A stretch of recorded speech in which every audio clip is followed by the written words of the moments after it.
여러분 안녕하십니까, 진성호입니다. 어제 이맘때만 하더라도 한덕수 전 국무총리는 국민의힘 공식 대통령 후보가 될 것처럼 보였습니다. 어제 새벽 국민의힘 비대위원회와 선거관리위원회를 잇따라 열고 김문수 후보의 자격을 박탈하고 한덕수 후보로의 교체 절차에 돌입했습니다.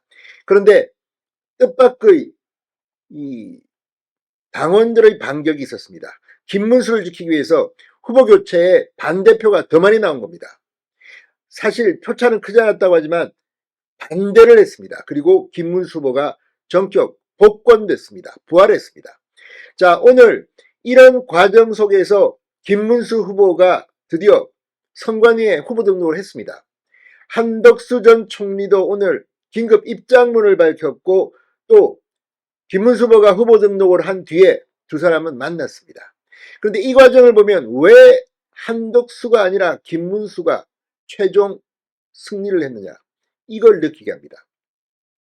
자, 지금 이번 선거는 윤석열 대통령의 탄핵으로 치러지는 조기 대선입니다. 정상적인 선거가 아닙니다.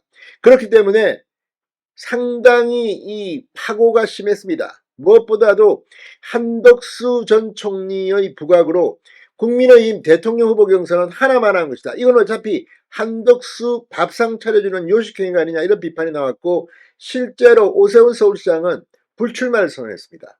그런데 김문수 후보가 한덕수와의 단일화를 이야기하면서 1위를 했고 최종 후보가 됐습니다. 그런데 그 다음에 벌어진 일들, 한덕수는 결국 패배했습니다. 왜 그랬을까요? 자, 김문수 후보 얼굴이 선합니다. 그리고 실제로 인생 열정을 보면 굉장히 고생을 많이 하고 독하게 살았습니다. 국회의원 3번 하는 과정도 쉽지 않았습니다. 김문수 후보는 TK 출신이지만 경기도의 힘든 지역구에서 3번 연속으로 당선됐습니다. 잠도 안 자고 장례식장, 결혼식장 다 다니고 굉장히 유명합니다. 그 정도로 열성파입니다. 그리고 경기도지사 2번 했습니다. 장관도 했습니다. 그 과정에서 겪었을 김문수의 역정.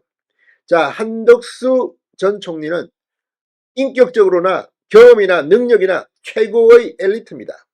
경기고등학교, 서울대경제학과, 하버드 박사, 엘리트 경제관료의 정통 코스를 밟았고, 주미대사, 국무총리, 경제부총리, 아무튼 이 한덕수야말로 정말 대한민국에서 가장 스펙이 좋은 정치인 중 한 명입니다.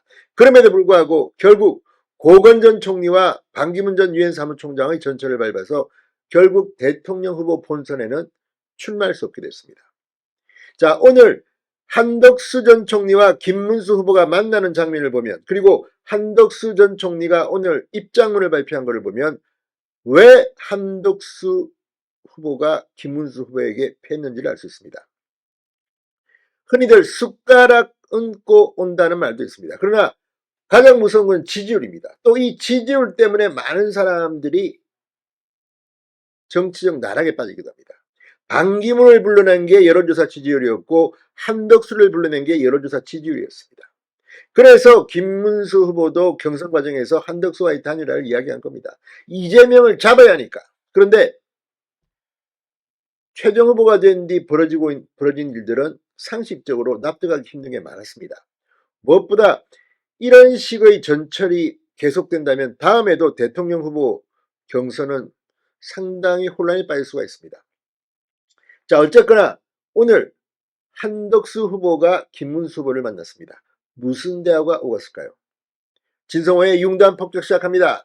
더불어민주당 이재명 대표를 융단 폭격합니다. 이 모든 것이 이재명을 이기기 위한 그런 노력들 가운데 나타난 겁니다. 사실 지금이야 윤 대통령이 사퇴를 했지만, 퇴임을 했지만, 집권 여당의 대통령 후보를 뽑는데 무소속 후보와 단일화 이야기가 먼저 나오는 것은 말이 안 됩니다. 그런데 실제 그렇게 됐습니다. 자, 한덕수 대선 예비후보는 오늘 김문수 후보의 복귀가 확정된 뒤 대선 출마 결정 전후 제게 보내주신 응원과 질책을 무겁게 받아들인다면서 모든 것을 겸하게 수용하고 승복하겠다고 말했습니다. 오늘 여의도 캠프 사무실에서 가진 기자회견에서 한덕수 전 총리는 김문수 후보자님이 이번 대선에서 승리하시기를 기원한다. 제가 할 수 있는 일을 돕겠다고 했습니다. 이어 이제 저는 모든 것을 내려놓고 한 사람의 평범한 시민으로 돌아간다. 또 제가 내린 모든 결정에 대한 책임은 오롯이 저에게 있다고 말했습니다. 자, 지금 대한민국 정치에 대해서 국민들이 많은 비판을 하는 것은 이재명 같은 사람, 이런 사람들이 권력을 계속 가져왔다는 겁니다. 실제 그건 현실입니다. 자, 지금 진행되고 있는 많은 일들, 이것들을 보면 결국은 정치에서 잔뼈가 굵고 우리가 말하는 노회한 사람들이 잘 됩니다.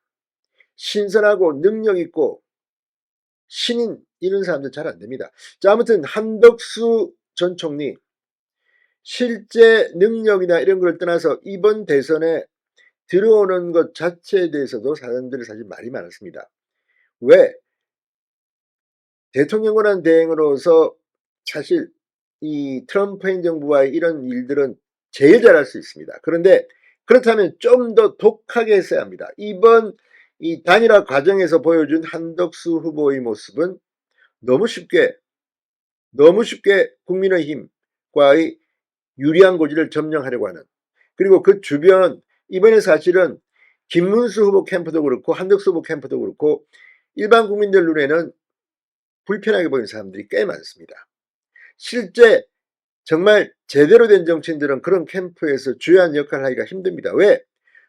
그게 현실입니다. 이걸 욕할 수는 없는 게 이재명이 민주당의 대선 후보가 되는 과정을 보면 알 수 있습니다. 자, 이제 그걸 끊어야 하는데 어떻게 하면 끊을 수 있는 건지. 자, 이제 한덕수, 김문수의 시너지 효과를 기대해야 되는데 앞으로 어떻게 될까요?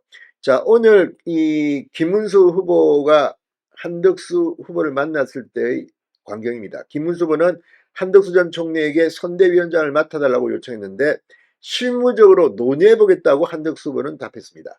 이게 바로 한덕수의 스타일입니다. 캐릭터입니다. 지금 한덕수 후보가 이재명을 잡기 위해서 나왔다고 했으면 이재명을 잡으려면 이 자리에서 드라마틱하게 만들려면 바로 선대위원장 맡겠다고 해야 되는 겁니다. 실무적으로 논의해보겠다는 이 답변. 이래서 한덕수가 패배한 겁니다. 어쨌든 지금은 뭐 누가 잘했다 누가 잘못했다 이거를 가지고 또 뒤에서 뒤통수 치고 지금은 겉으로는 웃으면서 아우 맡아야지요. 김문수 후보 이번에 당선됩니다. 이렇게 해야 되는 겁니다. 그런데 실무적으로 논의해 보겠다. 자, 오늘 김문수는 한덕수 선배님을 모시겠다고 했습니다. 어쨌거나 김문수 후보도 나이가 꽤 됩니다. 그럼에도 불구하고 이런 이야기를 자연스럽게 할 수 있는 겁니다. 그런데 한덕수 후보는 실무적이라는 말을 씁니다. 자, 어쨌거나 마음은 다 있을 겁니다. 이제는 화합을 하고 힘을 합쳐야 됩니다.